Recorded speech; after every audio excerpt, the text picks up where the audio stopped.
Lucas capítulo 7, versículo 11. Olha, o texto curtinho, mas nós vamos extrair muitas lições daqui para nós nesta manhã, com certeza. Verso 11: E aconteceu pouco depois ir ele à cidade chamada Naim, e com ele iam muitos dos seus discípulos e uma grande multidão. E quando chegou perto da porta da cidade, eis que levava um defunto, filho único de sua mãe, que era viúva, e com ela ia uma grande multidão da cidade. Vendo-a, o Senhor moveu-se de íntima compaixão por ela e disse-lhe: Não chores. E chegando-se, tocou o esquife, e os que levavam pararam. E disse: Jovem, eu te digo, levanta-te. E o defunto assentou-se e começou a falar, e entregou-o à sua mãe. E de todos se apoderou o temor, e glorificavam a Deus, dizendo: Um grande profeta se levantou entre nós, e Deus visitou o seu povo. E correu dele esta fama por toda a Judéia e por toda a terra circunvizinha. Muito bem. Antes de entrar na parte da mensagem propriamente dita desse texto, eu quero aproveitar a oportunidade para alertá-los a respeito de algumas coisas que nós ouvimos no meio do povo evangélico, com leituras superficiais, com coisas que às vezes as pessoas não entendem e querem falar do que não sabem, do que não entendem. E isto aqui não é, irmãos, piadinha de forma nenhuma. Realmente nós já ouvimos nos púlpitos das igrejas. Infelizmente, é com pesar que eu falo isto. Por exemplo, falar que a mulher que aqui é viúva e falar que o nome do viúvo era Naim, posto que está escrito o filho da viúva de Naim. Misericórdia. Naim não era o morto, não era o pai da criança. Naim é o nome da cidade. É, mas nós já ouvimos isso. Por isso o alerta. E o segundo é que alguém chegou a dizer que Jesus era músico, porque no velório desta viúva ele tocou esquife. Irmãos, preste atenção nisso. O esquife era o tipo de caixão daquela época, né? Igual uma padiola, algo desse, um pano grosso que era levado no ombro de 4 homens naquela ocasião, ou então algo semelhante ao que nós conhecemos hoje por caixão, que era levado o defunto, mas não era instrumento musical, então Jesus não era músico baseado nesse texto aqui, tá bom? Então fica aqui. Parece engraçado, mas, irmãos, não, é realidade. Pessoas que leem o texto não prestam atenção no texto e falam aquilo que vem à mente, que vem à cabeça. Por isso, escola bíblica dominical, pregação expositiva, escola teológica, vamos aprender a palavra de Deus. Muito bem, eu quero fazer 3 destaques importantes aqui dentro do texto com vocês. E o primeiro deles, lógico, está no verso 11, que nós temos Jesus indo então à cidade chamada Naim, e com ele aí muitos dos seus discípulos. Então nós temos discípulos, nós temos com Jesus também uma grande multidão que vai se unir à grande multidão que acompanhava a mulher, ou seja, naquele cortejo fúnebre, tá bom? Então multidão, sempre quando Jesus vai operar algum milagre, que Jesus vai fazer algo diferente, nós sempre temos a presença da multidão. Multidão só serve para assistir, ela não usufrui de nada daquilo que o Senhor Deus tem ou que Jesus tem, ela só fica assistindo e às vezes até criticando aquilo que acontece. O segundo que eu quero destacar com vocês é o fato de Jesus dizer para aquela mulher que estava pior momento da sua vida. O pior, estava agora, já havia enterrado o esposo e agora está enterrando o seu filho. A esperança aí de continuidade da sua história está indo embora. Então essa mulher realmente está no fundo do poço e a multidão que estava ali se compadecendo dela. Mas Jesus, quando chega, diz: não chores. Falar, irmãos, você chegar numa pessoa para tentar confortar, vocês sabem que as palavras no momento desse são poucas, né? A gente muitas das vezes tende mais a dar um abraço na pessoa do que falar.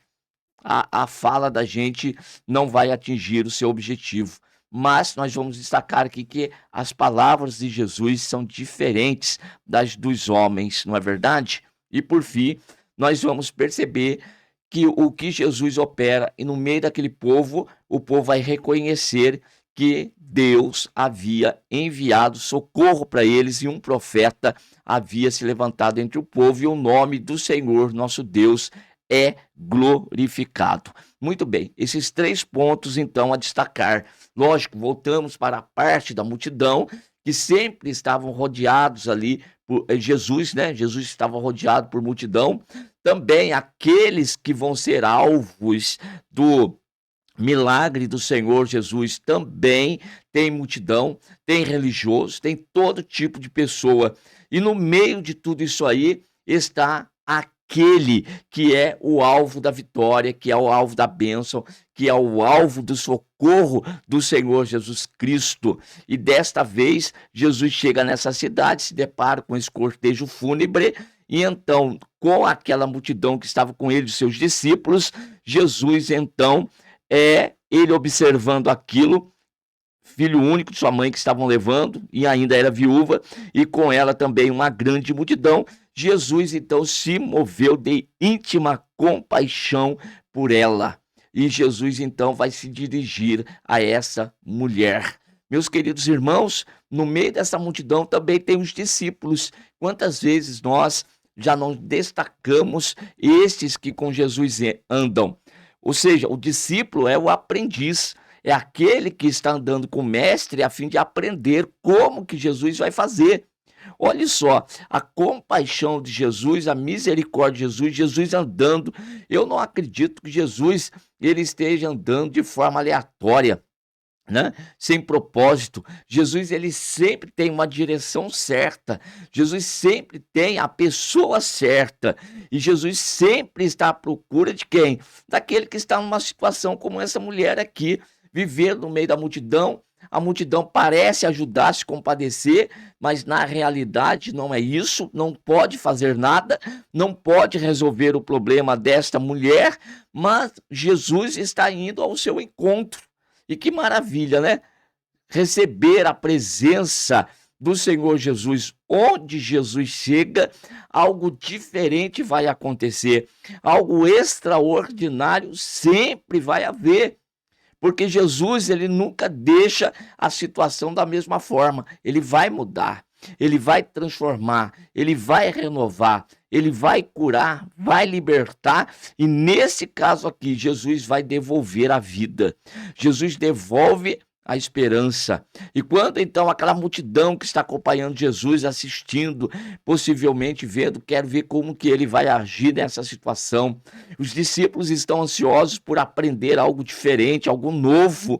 E ali então Jesus se dirige àquela mulher e vai dizer para aquela mulher: não chores. Então, como eu disse, esse é o segundo ponto a destacar. Como que nós vamos chegar para uma viúva e novamente lutada, e nós vamos dizer para ela: não chores. Ora, Jesus pode dizer isto. Por quê? Porque ele vai cessar o motivo do choro. Não é simplesmente superficial. Não é algo que Jesus vai dizer para você parar de fazer, para você deixar de fazer, como se fosse uma ordem exterior. Não, o Senhor Jesus, ele vai resolver o problema. Jesus, ele vai resolver a fonte do choro. E é por isso que ele diz: não chores. Quando ele diz isto, é porque ele vai então operar o milagre. Preste atenção e sempre esteja atentos à voz do Senhor.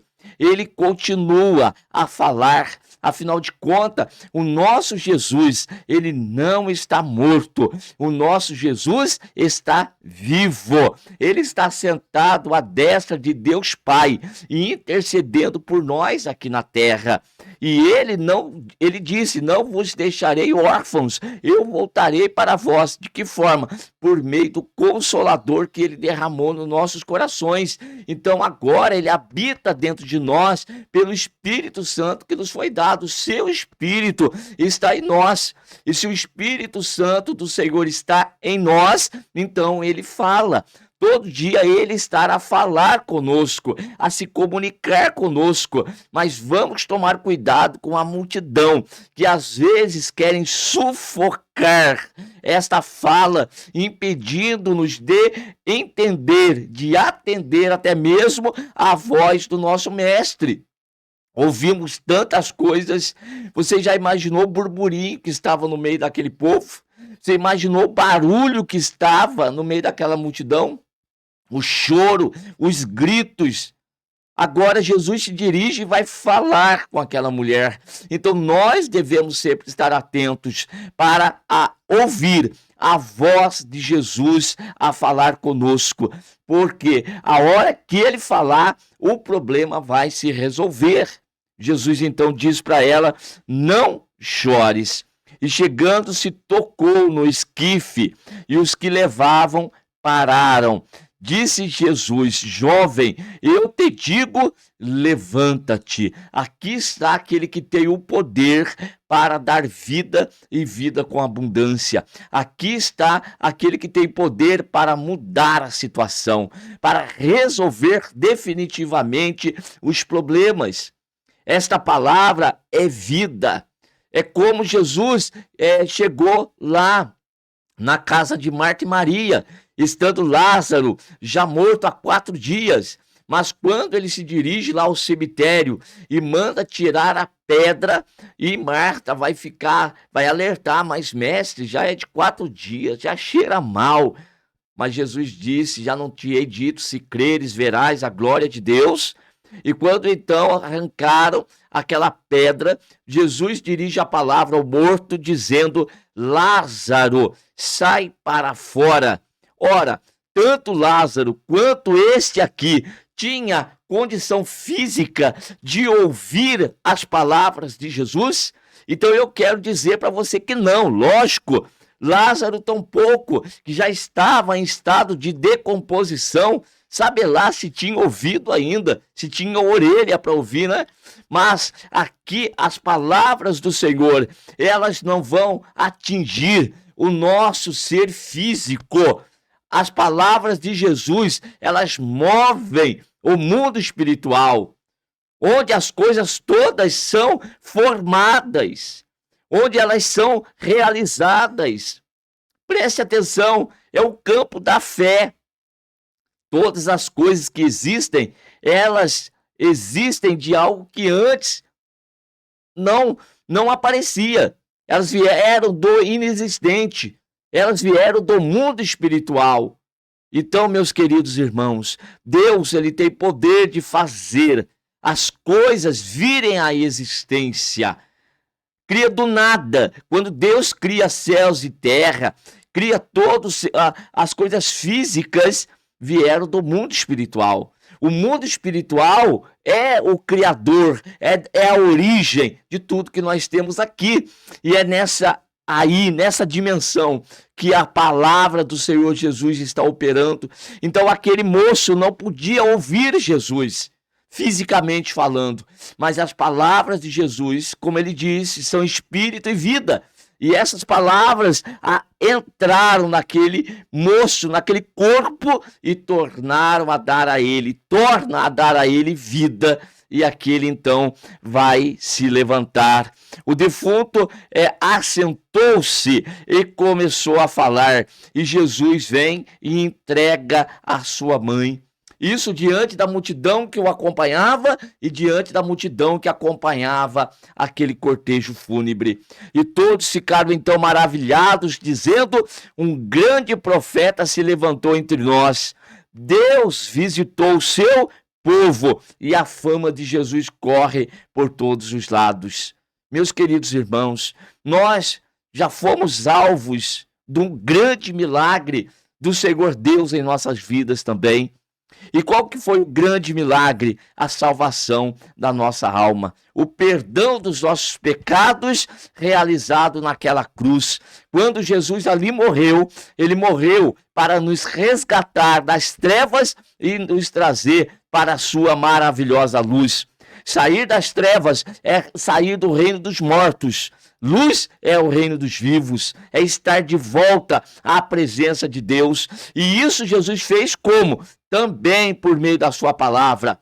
Quando nós ouvimos a sua palavra, nós passamos a crer, como está escrito em João, capítulo de número 5, e o verso de número 24. Diz: na verdade vos digo, que quem ouve a minha palavra e crê naquele que me enviou tem a vida eterna e não entrará em condenação, mas passou da morte para a vida. Nós não estamos mais mortos, nós estamos vivos. Aqui no texto de Lucas capítulo 7 e o versículo de número 11, nós temos a ressurreição de uma pessoa, de um jovem que verdadeiramente estava morto, fisicamente falando. Ora, se Jesus tem poder para ressuscitar um morto que está ali fisicamente morto, não tem poder para ressuscitar aquele que está espiritualmente nessa condição? Então nós um dia fomos alcançados por esta palavra. Esta palavra veio em nossa direção. E onde nós nos encontrávamos, nós também nos assentamos e passamos a ter vida e vida com abundância. É isso que Jesus veio para fazer, nos dar vida e vida com abundância. Jesus veio para desfazer as obras do diabo.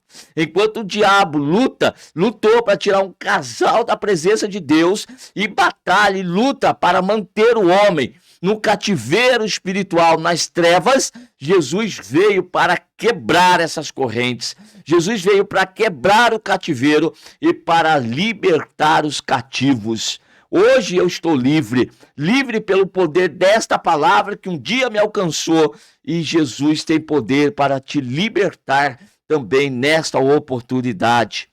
Ouça a voz de Deus falando ao teu coração e a ordem dele para você se levantar, e aí você vai começar a viver a verdadeira vida que só Jesus Cristo tem para dar. Meus queridos irmãos, que essa mensagem ela esteja em nossos corações e nós estejamos meditando sobre isto.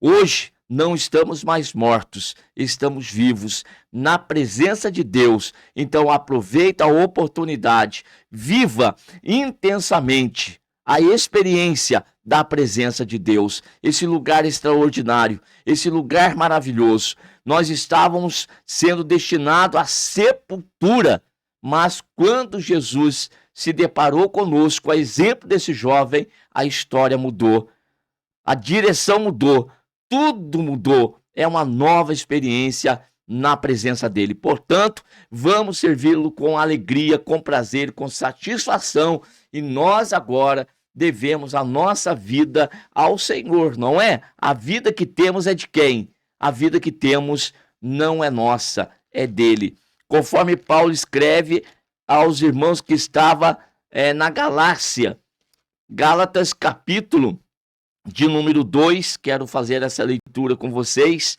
para a gente encerrar a mensagem nesta oportunidade. Gálatas capítulo 2 e o versículo de número 20, já estou crucificado com Cristo e vivo, não mais eu, mas Cristo vive em mim, e a vida que agora vivo na carne, vivo-a na fé do Filho de Deus, o qual me amou e se entregou a si mesmo por mim. A minha vida é dele, tudo dele. Por quê? Estava morto. Eu estava morto e revivi. Ou seja, ele me ressuscitou. Se Ele me deu uma nova oportunidade, agora é para viver na presença dEle. Então vamos usufruir dessa bênção em nome de Jesus.